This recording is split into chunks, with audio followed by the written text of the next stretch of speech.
bendiga todos los que estamos aquí presentes en la capilla de la Iglesia de Hermosa y los que están conectándose a través de el internet o YouTube para ver nuestro estudio.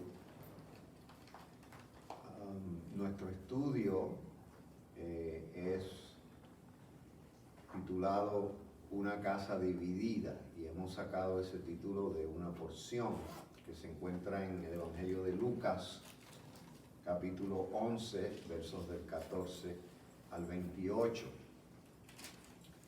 Y este es el segundo estudio, parte 2. Va a haber más de dos partes. Continuamos la semana que viene también, porque la porción que hemos cogido se presta para enfocar diferentes aspectos de la fe cristiana. Hoy vamos a enfocar un aspecto muy espiritual de esta porción.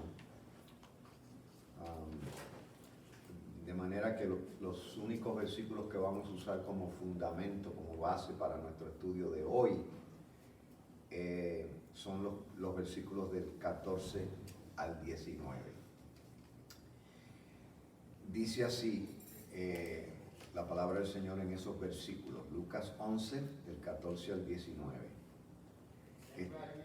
Estaba Jesús echando fuera un demonio que era mudo. Y aconteció que salido el demonio, el mudo habló. Y la gente se maravilló. Pero algunos de ellos decían, por Belcebú, príncipe de los demonios, echa fuera los demonios. Otros, para tentarle, le pedían señal del cielo. Mas él, conociendo los pensamientos de ellos, les dijo, todo reino dividido contra sí mismo es asolado, y una casa dividida contra sí misma cae. Y si también Satanás está dividido contra sí mismo, ¿cómo permanecerá su reino? Ya que decís que por Belcebú echo yo fuera los demonios. Pues si yo echo fuera los demonios por Belcebú, vuestros hijos, ¿por quién los echan? Por tanto, ellos serán vuestros jueces. ¿Ven? Oramos en estos momentos y comenzamos nuestro estudio. Te damos gracias, Señor, por este día hermoso, una temperatura muy agradable, un día bello que podemos contemplar la naturaleza y maravillarnos de lo grandioso que eres, lo que has creado para que el hombre disfrute de su vida. En estos momentos vamos a separar un par de horas, Señor, para estudiar tu palabra. Hay una enseñanza espiritual importante para nuestras vidas, Señor, y permite que esa enseñanza cale en lo más profundo de nuestros corazones y la podamos utilizar para el beneficio de nuestra fe. Gracias por esta oportunidad. Bendice a todos los que están aquí presentes, escuchando, y bendice también a aquellos que se han de conectar por las redes sociales. Lo pedimos todo en el nombre de Jesús, a quien le damos también la gloria y la honra. Amén. Bien. Comienzo con la siguiente historia o ilustración. Un caballero, su esposa y su hijo de 12 años se paseaban por la playa de Daytona, Florida. De pronto una mujer en bikini le pasa por el frente a esta familia y el esposo de inmediato exclamó, ¡qué poca vergüenza! Y la esposa entonces le dice, si encuentras que es una poca vergüenza, entonces ¿por qué la miras? Y el niño responde, mami, yo creo que es que a mi papá le gustan las pocas vergüenzas. Según el Nuevo Testamento, hay dos fuentes de tentaciones para el ser humano. Dos fuentes de tentaciones que nos hacen enfocarnos en las pocas vergüenzas, lo que la Biblia le llama la concupiscencia del ser humano, que termina en pecado. Y la primera fuente es nuestra naturaleza humana llena de pasiones. ¿Okay? Y dice una escritura en Santiago, capítulo 2, dice: cuando alguno es tentado, no diga que es tentado de parte de Dios, porque Dios no puede ser tentado por el mal, ni Dios tienta a nadie, sino que cada uno es tentado cuando de su propia concupiscencia o pasión es atraído y seducido. Entonces, la concupiscencia, que es una palabra bíblica para la palabra moderna pasión, después que ha concebido, da a luz pecado, y el pecado, siendo consumado, da a luz muerte. Esa es la primera fuente de nuestras tentaciones. Pero la segunda fuente de tentación se identifica en la Biblia con el nombre de diablo. 2 veces se le llama al diablo en la Biblia, en el Nuevo Testamento, tentador. 2 veces.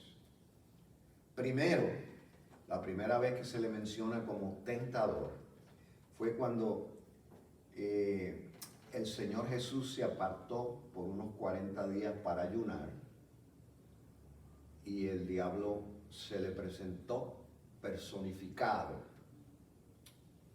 y lo trató de tentar. Y ahí esa escritura que aparece en los evangelios dice que el tentador vino a él.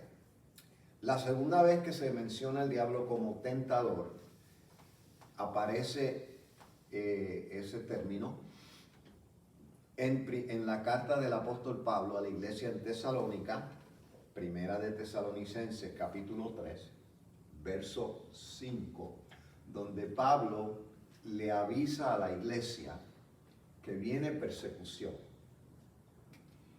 y que a través de esa persecución el diablo va a tentar a muchos. Lo que está tratando de decir el apóstol Pablo es: va a venir persecución y algunos de ustedes van a ser tentados a negar a Cristo y a negar la fe. ¿Okay? Hay un viejo refrán que dice: no es lo mismo llamar al diablo como verlo venir.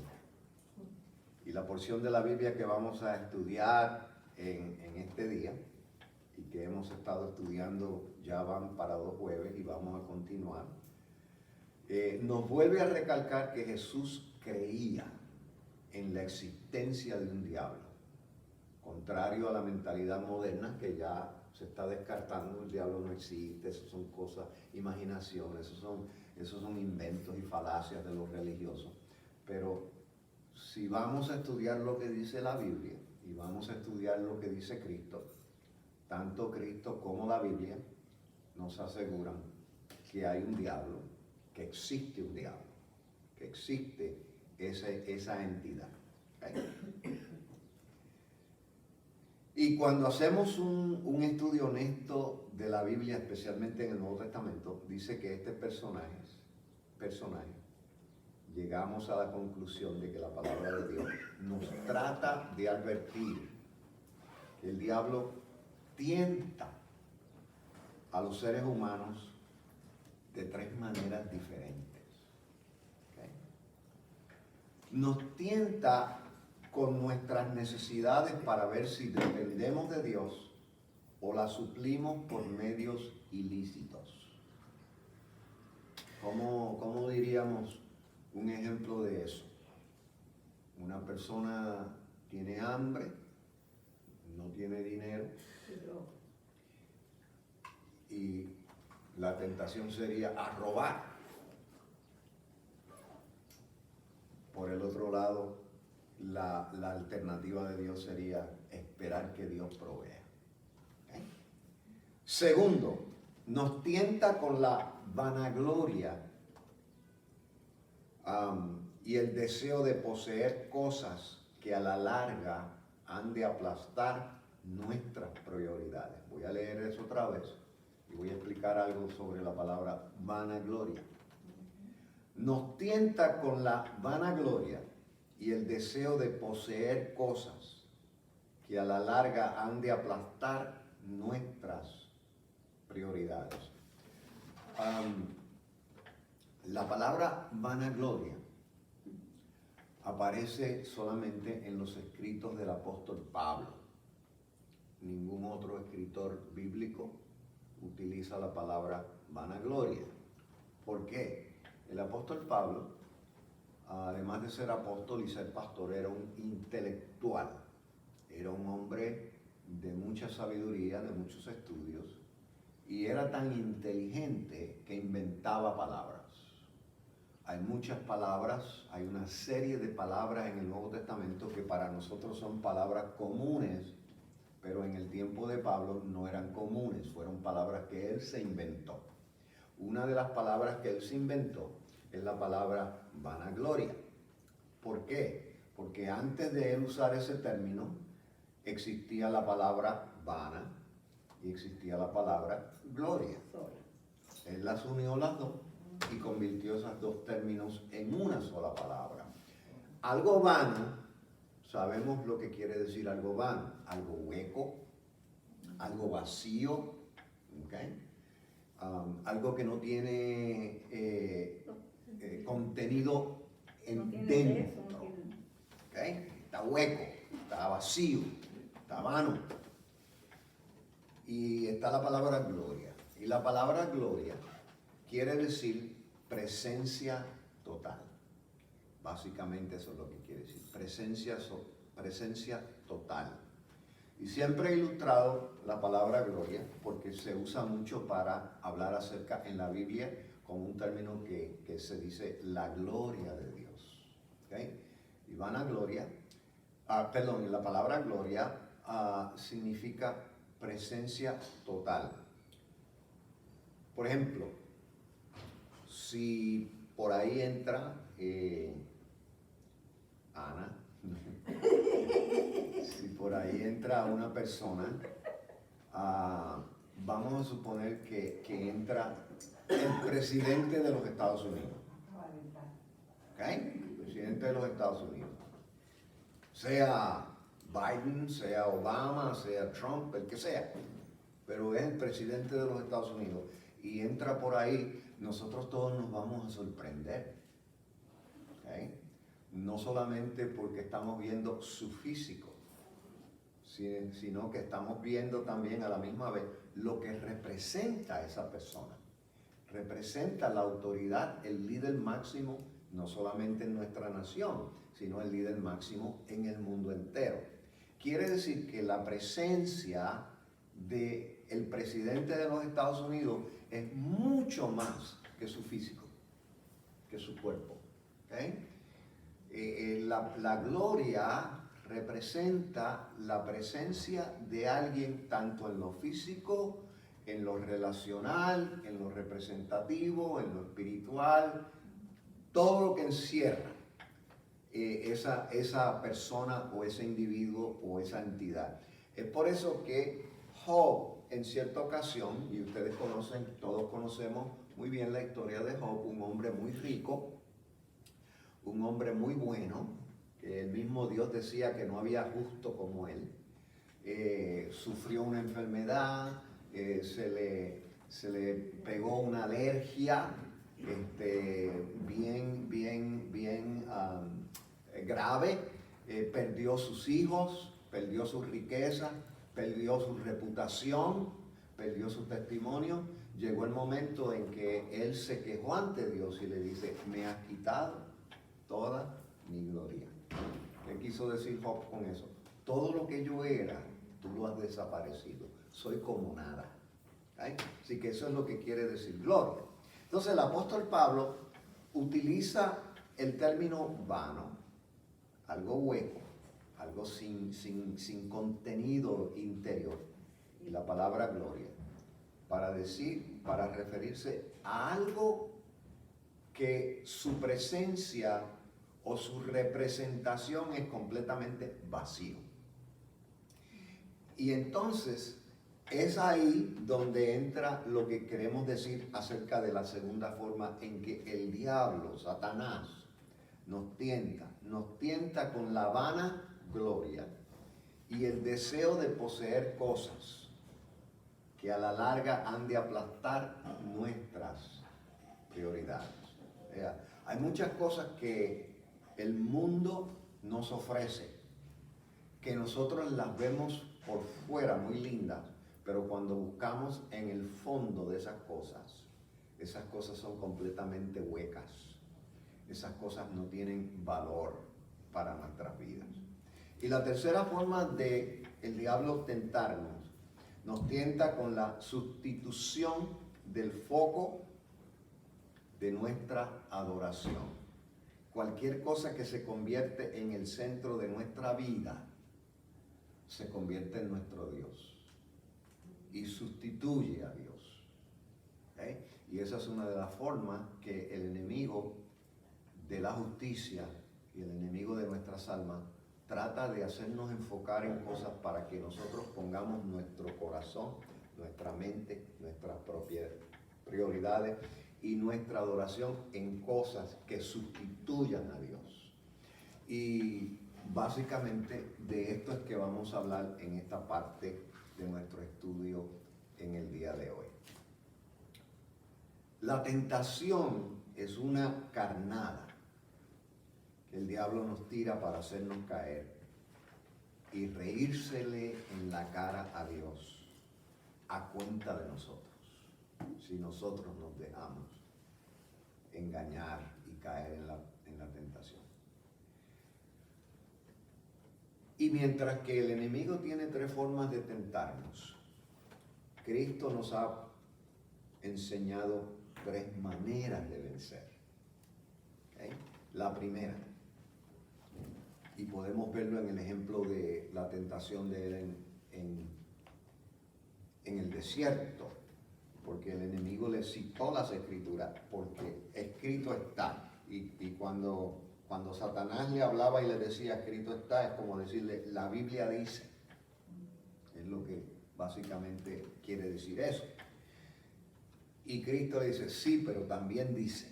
Y Cristo entonces le citaba con otros textos para contrarrestar esa manera de tentar. Así que una de las formas que Cristo nos enseñó para vencer las tentaciones del diablo es aprendiendo a usar bien la palabra de Dios. Es por eso que es importante estudiar la Biblia, venir a la iglesia, tomar estudios bíblicos, estudiar la Biblia en la casa, ¿okay? Aprendiendo y usando bien la palabra de Dios. Segundo, orando y presentándole a Dios aquello que es nuestra debilidad. Debemos ser honestos con Dios y decirle, Señor, esta es mi debilidad, aquí la pongo en tus manos, ayúdame, fortaléceme, enséñame a vencer, enséñame a corregir esta debilidad que tengo. No hay ser humano que no tenga una debilidad. Todos nosotros las tenemos. ¿Okay? Y tercero, no jugando con la tentación, porque la tentación no es cosa de juego. Y parte de nuestra oración debe ser, Señor, enséñame a no coquetear con la tentación. ¿Okay? Ahora, volvemos entonces a la escritura que estamos usando en estas semanas acerca del tema una casa dividida. ¿Okay? Y la ocasión que tenemos en Lucas también aparece en Mateo, el capítulo 12 del libro de Mateo, versos del 22 al 30. Lo que estamos estudiando, hemos estado estudiando en estas 2 semanas. ¿Qué es lo que sucede? Cristo acaba de sanar a un hombre que ha sido mudo por causa no física, sino espiritual. ¿Okay? el hombre es el que es mudo. Pero tanto Lucas como Mateo es un poquito más claro, más específico. El hombre es mudo por causa de un demonio, que tiene un demonio. Si leemos la escritura en Mateo, Mateo nos indica que el hombre era mudo y ciego. Lucas solamente nos dice que era mudo, pero Mateo nos dice que era mudo y ciego. Que posiblemente era sordomudo. Muchos interpretan esta escritura como que el hombre era sordomudo y ciego por causa natural y que la gente de ese tiempo le atribuía a los demonios enfermedades por el desconocimiento médico que tenían. ¿Okay? En otras palabras, los que interpretan, los que se adhieren a esta interpretación, lo que dicen es, no tenían demonios, estaban enfermos, eran mudos físicamente, eran ciegos físicamente, pero lo que sucede es que como la gente no tenía los conocimientos médicos en aquel tiempo que tenemos hoy, pues se lo atribuían a demonios. ¿Okay? Esa es una interpretación. La otra interpretación es la interpretación literal. No, la Biblia dice que era mudo y era ciego porque tenía un demonio, no podemos decir otra cosa. Así que hay dos alternativas. Usted escoja la que más que le guste. Lo importante de la narrativa no es si era mudo por un demonio o era mudo por una enfermedad. Eso no es lo más importante. ¿Okay? El hecho es que es mudo. Y cuando Cristo lo sana dice, y el mudo habló. ¿Okay? No dice, y el demonio habló, sino que dice, y el mudo habló. Pero lo más importante de todo en esta historia no es si era enfermedad natural o si era un demonio. Son datos que se nos dan. Lo importante es que Jesús tenía el poder para sanar. Eso es lo importante de la historia. Y Jesús lo sanó. ¿Right? Entonces, a raíz de esa sanidad que el Señor hace con ese hombre enfermo, mudo, ciego, hay dos reacciones al milagro. Dos reacciones. La reacción del público en general y la reacción de los líderes religiosos. ¿Right? El público en general, la gente que se aglomeraron, tienen una reacción, pero los líderes religiosos tienen otra reacción. Vamos a ver las dos diferentes reacciones. La gente, el público en general, se maravilló. ¿Okay? Y yo me puse a pensar, ¿y por qué se maravillan ellos? Yo pensé, traté de meterme dentro de la mentalidad de la gente pobre, de la gente sencilla, de la gente que no está vacunada con ciertas creencias religiosas, ciertos dogmas religiosos, ciertas reglas políticas. Son gente sencilla, gente humilde. Y se maravillan porque su interés, lo que les llamó la atención fue en sí la sanidad. Ver un hombre que es mudo, un hombre que es ciego y que de momento en forma milagrosa se sana. Ese fue el interés de ellos. Pero hay un segundo interés en el público, en la gente. Y es el interés que ellos tenían en términos de la esperanza del Mesías. ¿Ok? ¿Por qué yo digo eso? Porque ellos se hacían la pregunta, ¿será este, hablando de Cristo, será este el hijo de David? ¿Quién era David? David hacían siglos y siglos que había muerto. David fue el rey, prototipo de todos los reyes de Israel, el rey más famoso, el rey de la esperanza, el rey de la promesa, el famoso David, poeta, escritor, compositor de himnos, el que nos legó a nosotros el Salmo 23, Jehová es mi pastor y nada me faltará, ese David, a ese es que ellos se refieren. ¿Y por qué dice, será este Jesús? ¿Será este el hijo de David? O sea, hay una esperanza de que un día, según la promesa que Dios le dio a David, se iba a levantar un Mesías. ¿Qué es un Mesías? Un ungido, un rey ungido que va a traer a Israel un reino eterno. Entonces, al ellos ver este milagro como nunca se ha visto, pues entonces dijeron, tiene que ser este el ungido.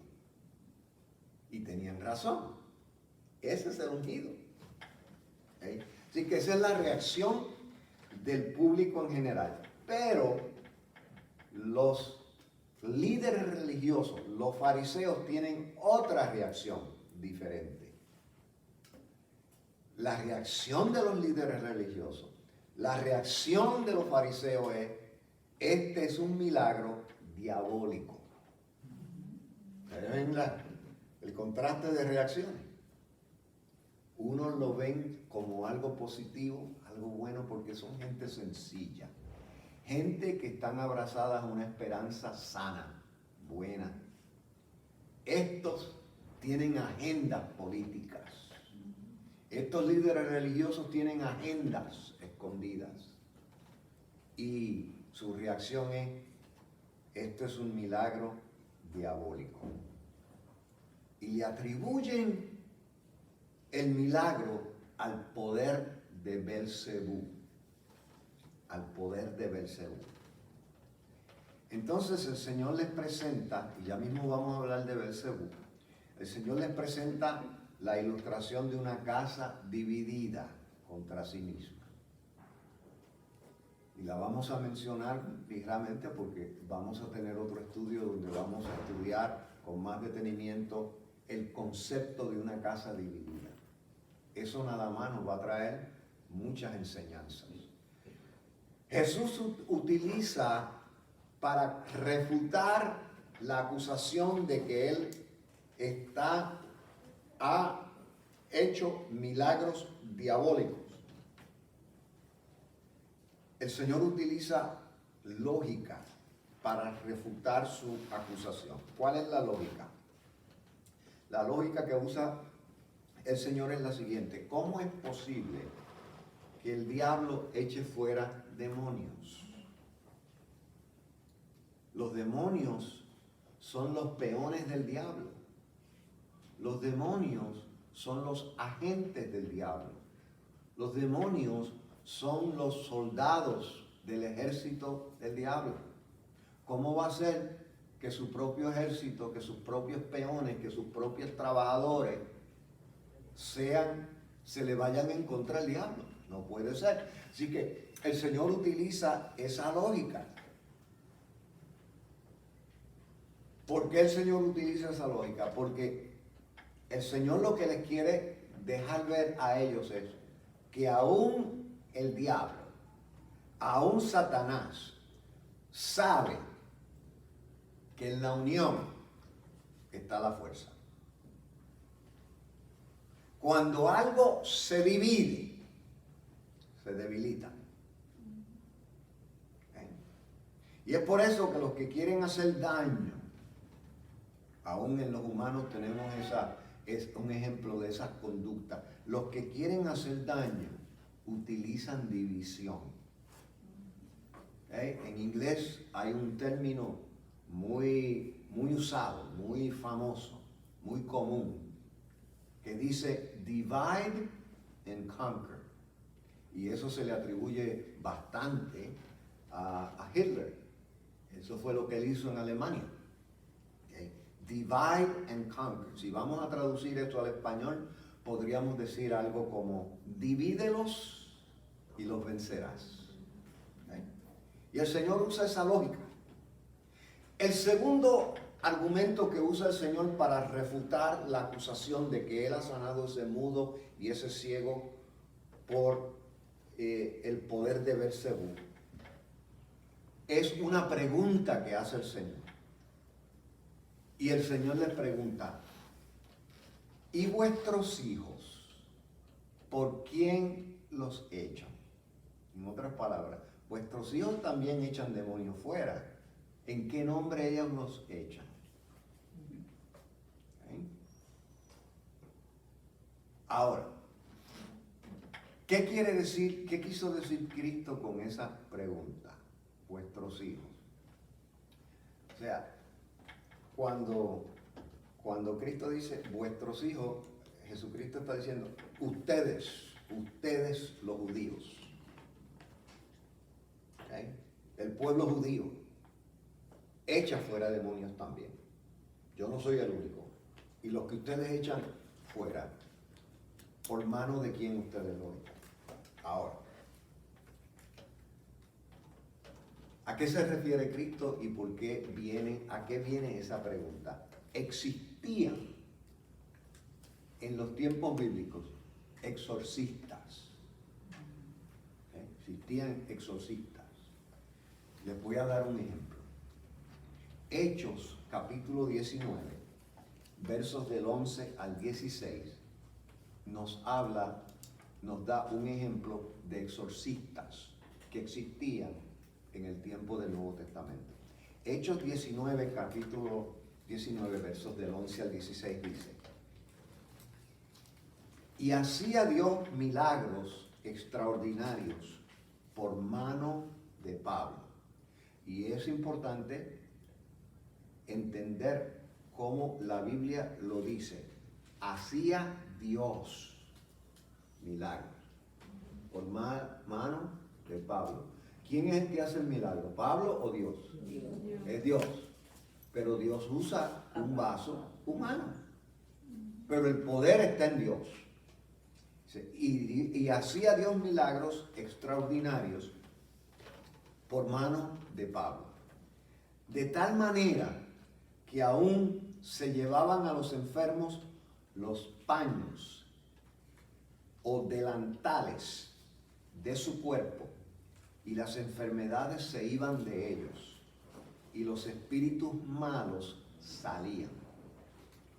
Pero algunos de los judíos, exorcistas ambulantes,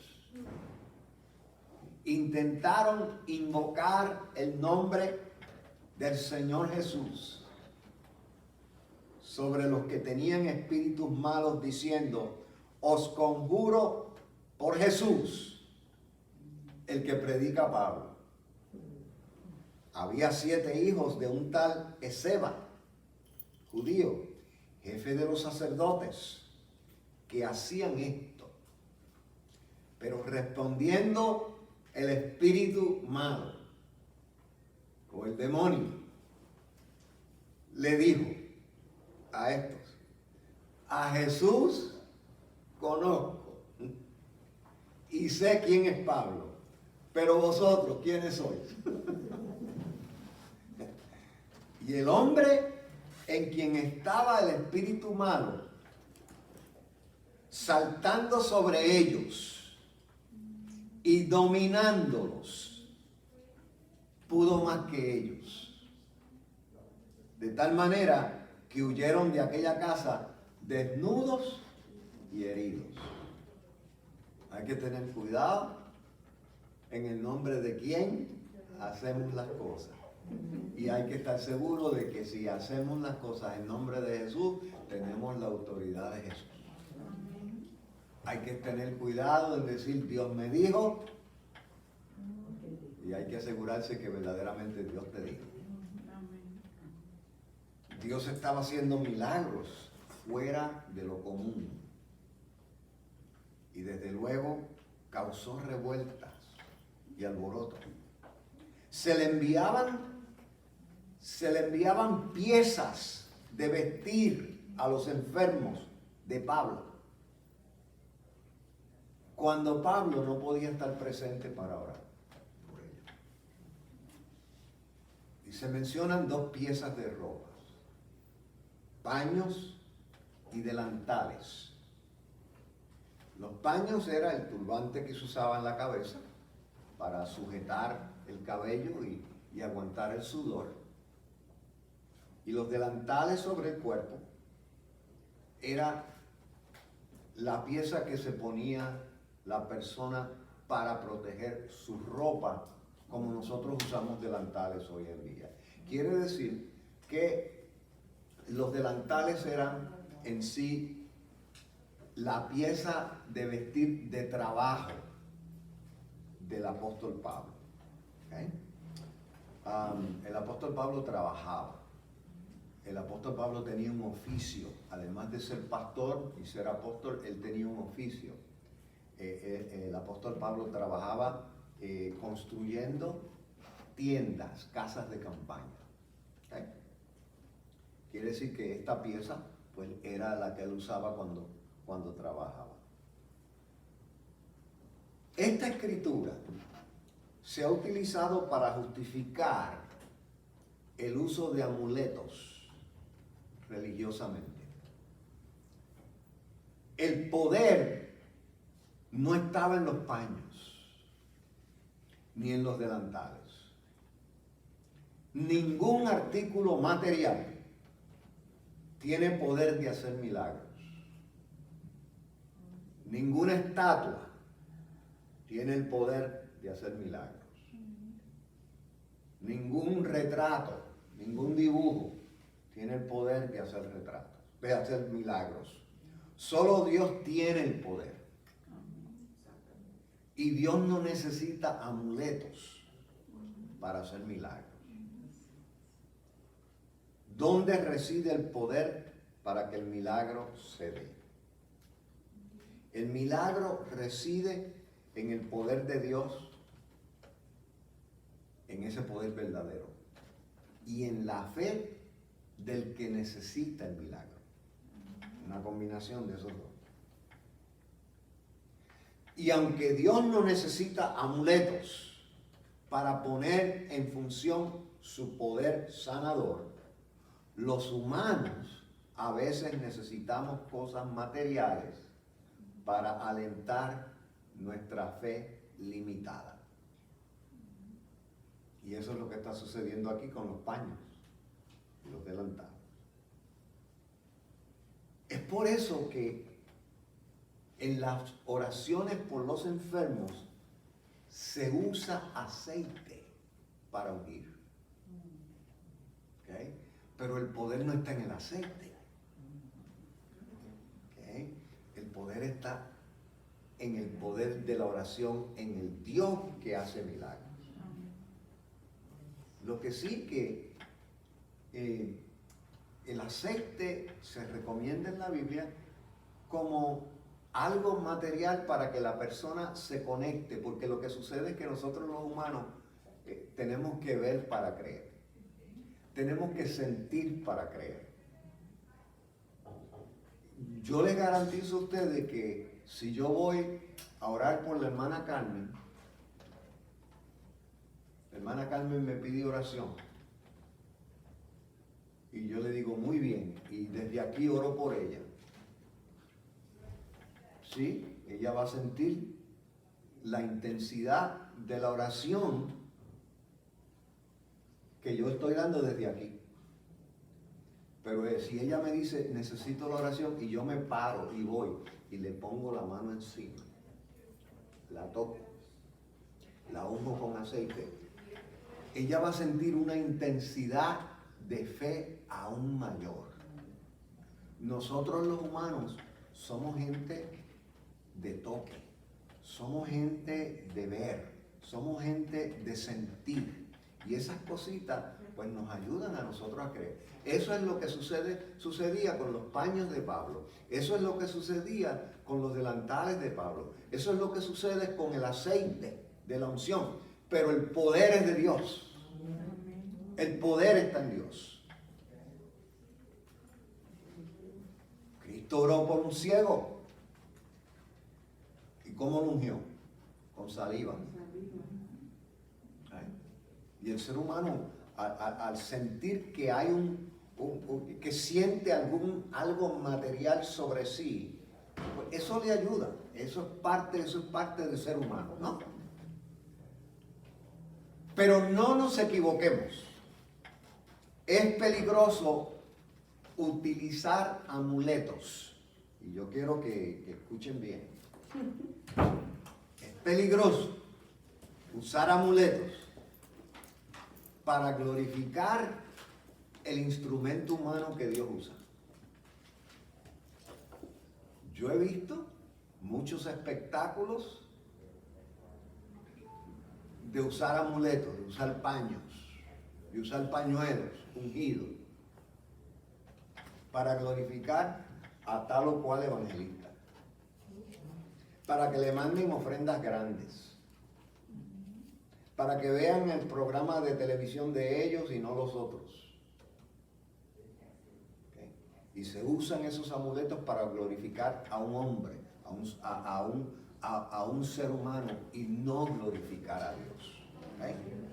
El poder, vuelvo y repito, no estaba en los paños ni en los delantales de Pablo. El poder estaba en la combinación de la gracia de Dios y la necesidad de un ser humano. ¿Okay? Muchos llamados ministros evangelistas han hecho de amuletos espectáculos de milagrería para engañar las masas y ganar seguidores. ¿Okay? Enviando pañuelos ungidos a cambio de ofrenda.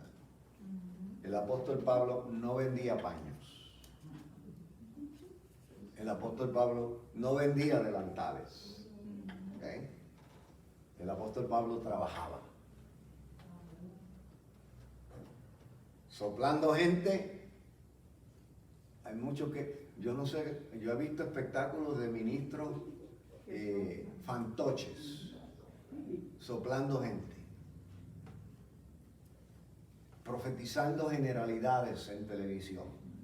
Saben que tienen 1 millón de seguidores y dicen, usted que tiene diabetes, se supone que si tú tienes 1 millón de personas viendo televisión, uno de ellos va a tener diabetes. Adivinando generalidades. Con eso no quiero decir que no existen los verdaderos evangelistas y los verdaderos ministros. Existen. Existen. Pero ¿cómo nosotros sabemos que existen los genuinos? Los que le dan la gloria a Dios y no explotan al pueblo. Aquellos que vieron los milagros que Dios hacía a través de Pablo trataron de usar la misma fórmula verbal de Pablo en el nombre del Señor Jesús, el Dios de Pablo, pero no les trabajó. Dos cosas son importantes de aprender aquí. El poder de Dios no estriba en ninguna fórmula de expresión. Hay una mala interpretación sobre el poder de Dios en el nombre de Jesús. ¿Okay? Y cantamos y decimos, hay poder en su nombre. Y eso es cierto. ¿Okay? Pero el poder en el nombre de Jesús no es el poder en la palabra Jesús. Porque si el poder fuera en la palabra Jesús, entonces cada vez que hay una persona que se llame Jesús y hay un enfermo al lado y alguien lo llama Jesús, ven acá, se sana el que está al lado, porque el poder está en la palabra Jesús. El poder en el nombre de Jesús no es en la palabra Jesús.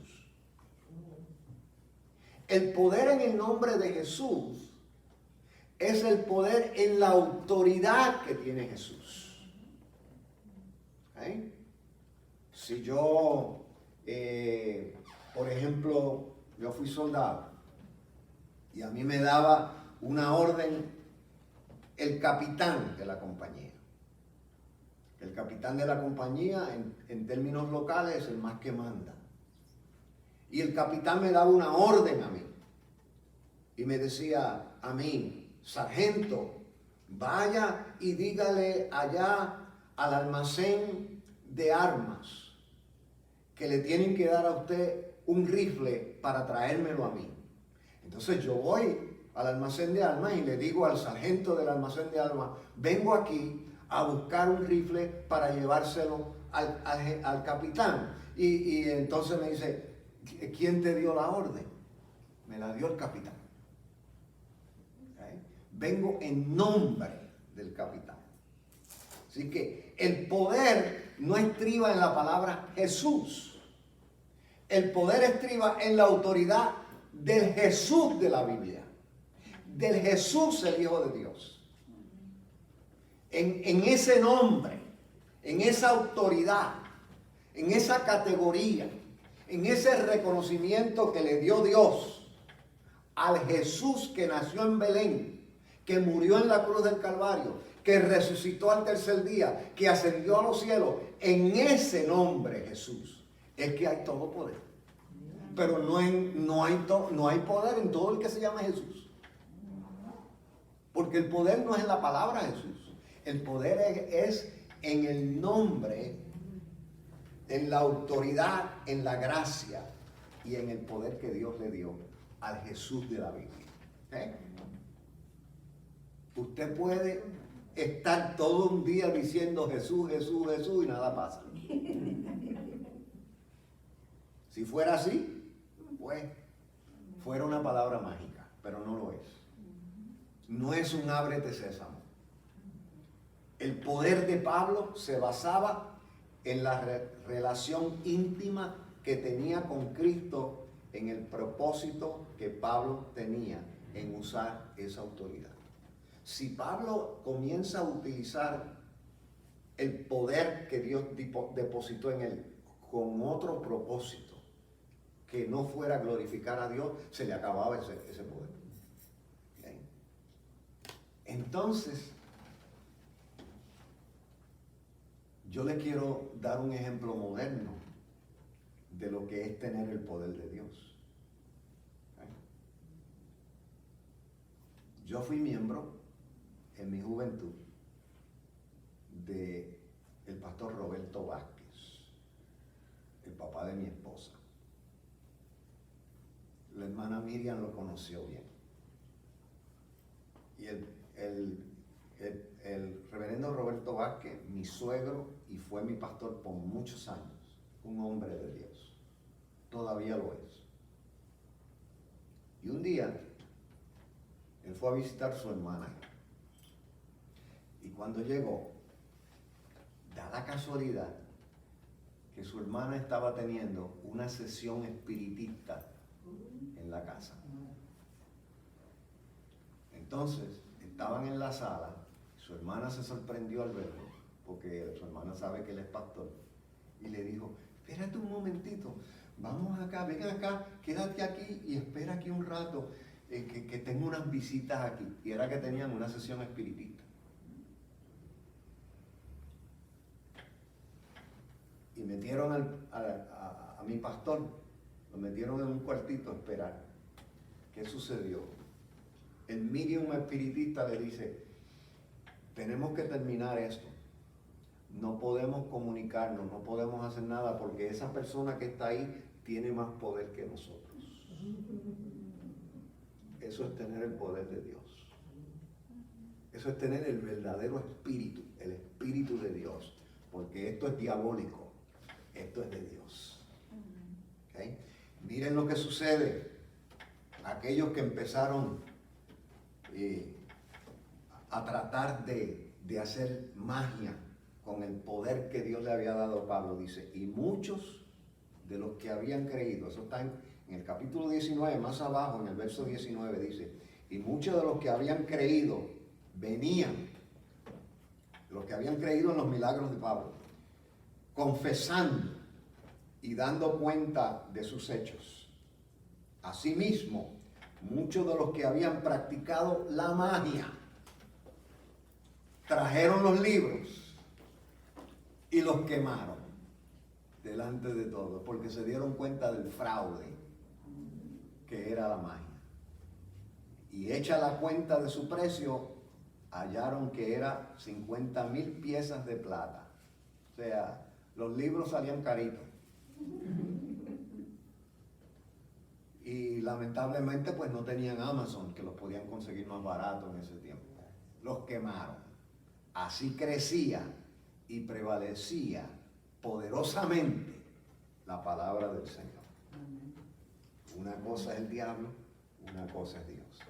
Una cosa es el poder diabólico, otra cosa es el poder divino de Dios.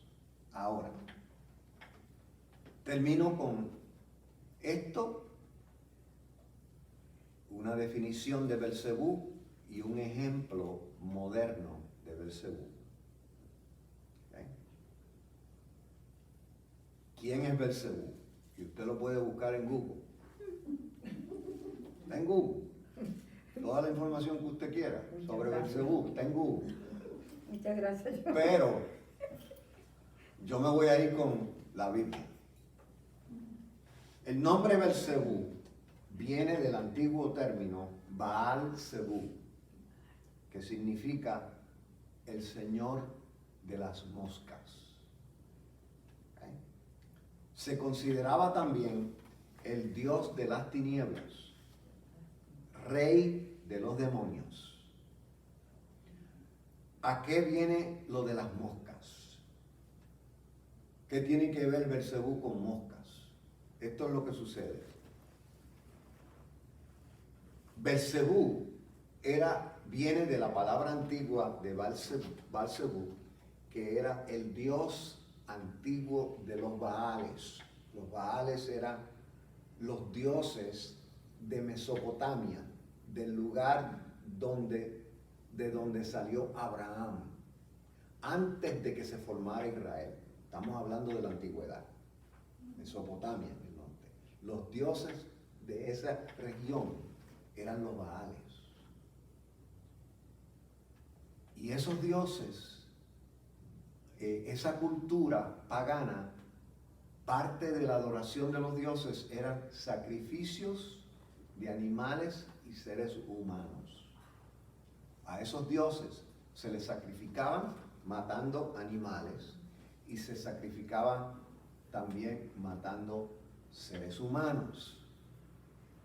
Es por eso, de allá vino Abraham. Y es por eso que cuando Dios le dice a Abraham, sacrifica a tu hijo, Abraham no se sorprende porque eso es lo que él conoce. Le dolía porque es su hijo. ¿Y quién no ama a su hijo? Pero como esa era su cultura, Abraham subió al monte a sacrificar a su hijo, porque esa era la mentalidad de él cuando Dios lo llamó.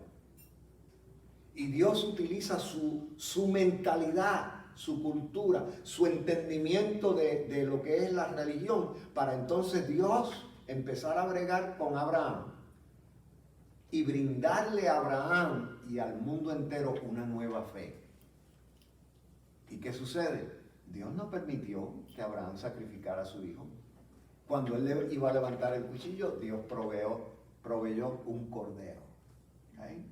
Porque Dios no se deleita en el sacrificio, en la matanza, en el crimen de seres humanos. Dios no se deleita en eso. ¿Okay? Entonces, las moscas, ¿de dónde vienen? Lo que sucede es que en los templos de los Baales dejaban los cuerpos muertos por mucho tiempo y se llenaban de moscas esos templos. Y es por eso que entonces, en forma de burla, los hebreos empezaron a llamarle a Belcebú el dios de las moscas. ¿Ok? Ahora bien, termino con esto. Hermanos, Dios es el Dios del verdadero poder. Dios es el Dios que sana. Dios es el Dios que no tiene comparación. que no tiene imposibilidades. Y el Dios que sana tanto la enfermedad espiritual como la enfermedad física es el Dios de todo poder. Y a ese Dios es que nosotros le servimos.